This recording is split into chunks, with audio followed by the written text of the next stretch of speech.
नमस्कार साथियों। भारतीय राजनीति और प्रशासन से संबंधित आज एक नया मुद्दा जो सुर्खियों का विषय बना हुआ है और मुद्दा ये है कि अभी कुछ दिन पहले यानी कि संविधान दिवस के संदर्भ में हमारी राष्ट्रपति महोदया ने एक विचार रखा और वह विचार था ऑल इंडिया जुडिशियल सर्विसेज के गठन से संबंधित। चूंकि ऑल इंडिया जुडिशियल सर्विसेज से संबंधित ये वाद विवाद एक लंबा मुद्दा रहा है और आवश्यक है कि इसके कुछ पक्षों को लेकर के हम स्पष्ट रहें, जिससे हम इसके बारे में एक बौद्धिक और तार्किक राय बना सकें। सर्वप्रथम ऑल इंडिया जुडिशियल सर्विसेज का ये जो प्रस्ताव है, इसे हमें किस कॉन्टेक्स्ट में समझना चाहिए। तो इसे भारत में जो जुडिशियल रिफॉर्म्स हैं उसका एक महत्वपूर्ण मुद्दा मान करके उसी पर्सपेक्टिव में हम इसे समझ सकते हैं। तो जुडिशियल रिफॉर्म का क्या इम्पोर्टेंस हो सकता है किसी भी देश की शासन व्यवस्था में। राजनीति शास्त्र में एक बहुत महत्वपूर्ण विचारक हैं लॉर्ड ब्राइस, और उनका मानना है कि there is no better test of the excellence of governance than the functioning of its judicial system. यानी कि हमारी न्यायपालिका किस गुणवत्ता के साथ कार्य करती है, ये एक महत्वपूर्ण आधार है ये समझने के लिए कि किसी भी देश में सुशासन का स्तर क्या है। इसलिए चाहे वो अभ्यर्थी हो या आम व्यक्ति, सभी को इस मुद्दे को समझने की आवश्यकता है कि भारत में न्यायिक सुधारों में कौन कौन से सुधार महत्वपूर्ण हैं और ये जो ऑल इंडिया जुडिशियल सर्विसेज का प्रस्ताव है ये क्यों महत्वपूर्ण बनता है और इसको लेकर के इस प्रस्ताव का क्या पास्ट रहा, कब कब ये प्रस्ताव आया, इसके बारे में क्या कदम उठाए गए और इसकी क्या संभावना है या इसको लेकर के क्या सीमाएं हैं। Of course Indian judicial system consists of integrated judiciary. At the apex is the Supreme Court and then the High Court, and at the lower level, which is called as subordinate judiciary, that is related to the district courts. So अक्सर जब भी हम judicial reforms की बात करते हैं तो हमारा पहला ध्यान सुप्रीम कोर्ट और हाई कोर्ट पर केंद्रित होता है, बट न्यायपालिका की व्यवस्था में सबऑर्डिनेट जुडिशरी कितना महत्वपूर्ण है ये भी शायद हमारे लिए अंदाजा लगाना मुश्किल है, क्योंकि जो हमारा पब्लिक डिस्कोर्स है उसमें हम सबऑर्डिनेट जुडिशरी से संबंधित मुद्दों पर बहुत कम ही बात करते हैं। और मैं धन्यवाद करना चाहूंगी राष्ट्रपति महोदया का कि उन्होंने फिर से इस मुद्दे को हमारे सामने रखा। तो जब हम ऑल इंडिया जुडिशियल सर्विसेज की बात करते हैं तो हम बात कर रहे हैं रिक्रूटमेंट ऑफ द जजेस at the level of subordinate judiciary, यानी कि डिस्ट्रिक्ट लेवल पर जो जुडिशरी है हम उसकी बात कर रहे हैं। अब इस संदर्भ में कॉन्स्टिट्यूशन का कौन सा आर्टिकल इंपॉर्टेंट होता है? Of course article 312। अब आर्टिकल 312 क्या कहता है कि जिस तरीके से प्रशासनिक सेवाएं हैं, ऑल इंडिया सर्विसेज हैं, उसी के तर्ज पर यह संभावना है ऑल इंडिया जुडिशियल सर्विसेज के निर्माण की, कि हम ऑल इंडिया जुडिशियल सर्विसेज बना सकते हैं। हालांकि ऑल इंडिया एडमिनिस्ट्रेटिव सर्विसेज को लेकर भी कम विवाद नहीं है, क्योंकि कुछ लोग ऐसा मानते हैं कि यह व्यवस्था फेडरल प्रिंसिपल्स के अगेंस्ट है। पर मैं ये बताना चाहूंगी कि भारत की जो संघीय व्यवस्था है, भारत का जो फेडरलिज्म है, वो अमेरिका के अनुरूप नहीं है। और हमारा जो फेडरलिज्म है वो कोऑपरेटिव फेडरलिज्म है। और कोऑपरेटिव फेडरलिज्म में जो दो लेवल की सरकारें हैं वो पूरी तरीके से एक दूसरे से इंडिपेंडेंट ना होकर के एक प्रकार से इंटरडिपेंडेंट होती हैं। और इसलिए भारत में संभावना बनती है इस तरीके की सर्विसेज के लिए।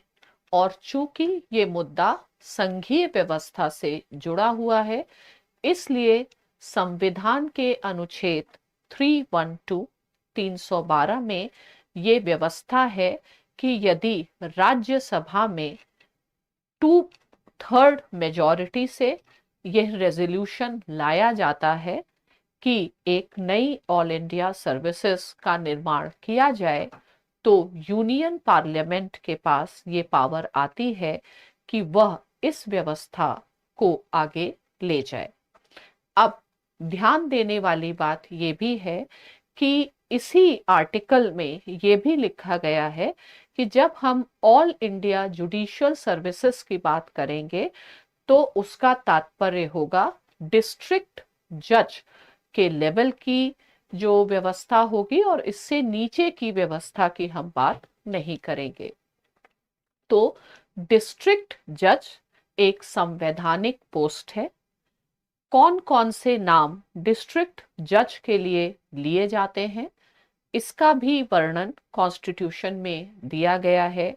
जैसे द जजेस of the presidency courts, the sessions जज, ये सब डिस्ट्रिक्ट जज के अंतर्गत आते हैं। मैंने ये एक पीपीटी आपके लिए तैयार किया है जो आप बाद में पढ़ सकते हैं इन फैक्चुअल चीजों के लिए, और मैं कोशिश करूंगी कि आपको वो कॉन्सेप्ट समझ में आ जाए। तो पहली चीज ये है कि ऑल इंडिया जुडिशियल सर्विसेज के क्रिएशन की जो संभावना है, उसकी जो प्रक्रिया है, वो भारतीय संविधान में दी गई है। और इसके लिए जो भी सजेशंस आते हैं, उसके पीछे क्या ऑब्जेक्टिव है, उसका औचित्य क्या है। कि जैसे कि राष्ट्रपति महोदया ने बताया कि यदि हम यह व्यवस्था लाते हैं तो हमारी जो जुडिशियल सिस्टम है ये कई तरीकों से लाभान्वित होगा। एक तो हम लीगल फील्ड में जो बेस्ट माइंड हैं उनको अट्रैक्ट कर सकेंगे। जैसा कि आप देखते हैं कि सिविल सर्विसेज स्पेशली जो यूपीएससी के द्वारा एग्जाम किया जाता है, उसमें भारत के जो सबसे मेधावी लोग हैं वो इस परीक्षा में आते हैं। और कारण ये है कि इस सर्विसेज का अपने आप में एक महत्वपूर्ण स्टेटस है। और अगर ऐसी ही व्यवस्था जुडिशियल सर्विसेज में सबऑर्डिनेट जुडिशरी के लिए की जाएगी तो निसंदेह एक अच्छा talented pool across India attract किया जा सकता है। दूसरा ये भी बताया गया और ये भी विचार रखा गया कि ऐसा करने से हमारी जो जुडिशरी है वो और रिप्रेजेंटेटिव बनेगी और जो एक वल्नरेबल सेक्शन है, शायद उसको एक बेटर प्रतिनिधित्व जुडिशियल सिस्टम में मिल सकेगा। क्यों? क्योंकि एक ऑर्गेनाइज्ड ढंग से आप रिजर्वेशंस की भी व्यवस्था कर सकते हैं। ये तो आपको पता ही होगा कि जितनी भी अपनी सेवाएं हैं उसमें यदि सबसे अधिक एलिटिस्ट या विशिष्ट वर्गीय सेवाएं मानी जाएंगी तो वो जुडिशियल सर्विसेज मानी जाएंगी। अब इसके अतिरिक्त जो सबऑर्डिनेट जुडिशरी है उसमें कुछ स्ट्रक्चरल इश्यूज हैं। स्टेट टू स्टेट बहुत सारे वेरिएशंस रहते हैं। अक्सर ये भी होता है कि बहुत सारे जो पद है वो रिक्त रहते हैं, जिसके कारण जुडिशरी का केस लोड भी बढ़ता है। तो रिप्रेजेंटेटिव पैरामीटर को देखते हुए, इंक्लूसिवनेस को देखते हुए, क्वालिटी को देखते हुए एंड एफिशिएंसी को देखते हुए यह विचार बार बार लाया जाता है। आज डिस्ट्रिक्ट जज के लेवल पर जो नियुक्तियां होती हैं उसकी भी व्यवस्था कॉन्स्टिट्यूशन में दी है। तो वर्तमान में जो डिस्ट्रिक्ट जज से नीचे के पद हैं उनमें जो सिलेक्शन है वो स्टेट सर्विसेज के माध्यम से होता है। स्टेट पब्लिक सर्विस कमीशन, जिसको अक्सर हम आम बोलचाल की भाषा में PCSJ के नाम से जानते हैं, उसके द्वारा वो सिलेक्शन होता है। इसके अतिरिक्त जो डिस्ट्रिक्ट जज है उसकी नियुक्ति गवर्नर के द्वारा की जाती है और ये कंसल्टेशन इसमें उस स्टेट का जो रिस्पेक्टिव हाई कोर्ट है उसकी भी भूमिका है। अब ये तो आपको समझ में आ गया होगा कि कॉन्स्टिट्यूशनल व्यवस्था क्या है, कैसे ये क्रिएट किया जाता है, किस लेवल के लिए ये क्रिएट किया जाना है, इसके होने वाले फायदे क्या क्या हैं। पर ये भी आपको ध्यान में रखना होगा कि ये जो प्रस्ताव है ये पहली बार नहीं आया है, इसमें कई बार ये प्रस्ताव आया पर एक सर्वसम्मति नहीं बन पाई, क्योंकि अक्सर जो स्टेट्स हैं उन्होंने अपना कुछ जो रिजर्वेशंस हैं इस व्यवस्था के अगेंस्ट वो जाहिर किए कि एक तरीके से जैसे ऑल इंडिया सिविल सर्विसेज है उसी तरह ऑल इंडिया जुडिशियल सर्विसेज को वो देखते हैं कि सेंटर के द्वारा एक तरीके से उनका जो नियंत्रण बढ़ाने का ये एक प्रयास के रूप में भी देखा गया है और इसलिए जो स्टेट्स हैं वो अक्सर रिलक्टेंट हैं। नेक्स्ट ये है कि चूंकि सबऑर्डिनेट जुडिशरी है, सबऑर्डिनेट जुडिशरी में जो लोग हैं अक्सर इस लेवल पर आप लोकल लैंग्वेजेस में अपना कार्य करते हैं, तो फिर ट्रेनिंग और इसकी व्यवस्था और क्या ऐसे जो लोग होंगे जो डिफरेंट स्टेट से आएंगे, क्या वो उस पर्टिकुलर प्रदेश के कल्चर से, उसकी जो संस्कृति है, लोगों की अपेक्षाएं हैं, तो क्या वो उसको उस हिसाब से समझ सकेंगे। साथ ही क्या सचमुच ऐसा होने वाला है कि जो एलीट स्कूल, लॉ स्कूल्स में लोग पढ़ रहे हैं वो प्राइवेट प्रोफेशंस, कॉरपोरेट एरियाज में ना जाकर के सबऑर्डिनेट जुडिशरी में जाएंगे। तो कुल मिलाकर के ये एक विचार है।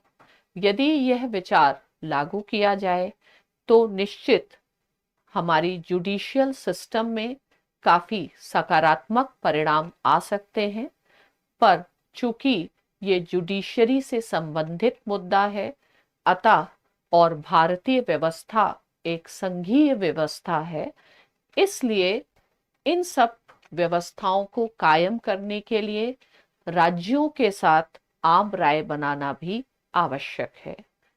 तो हम देखते हैं कि कैसे इस संदर्भ में एक आम राय सामने आती है वर्तमान में इस राय का अभाव है।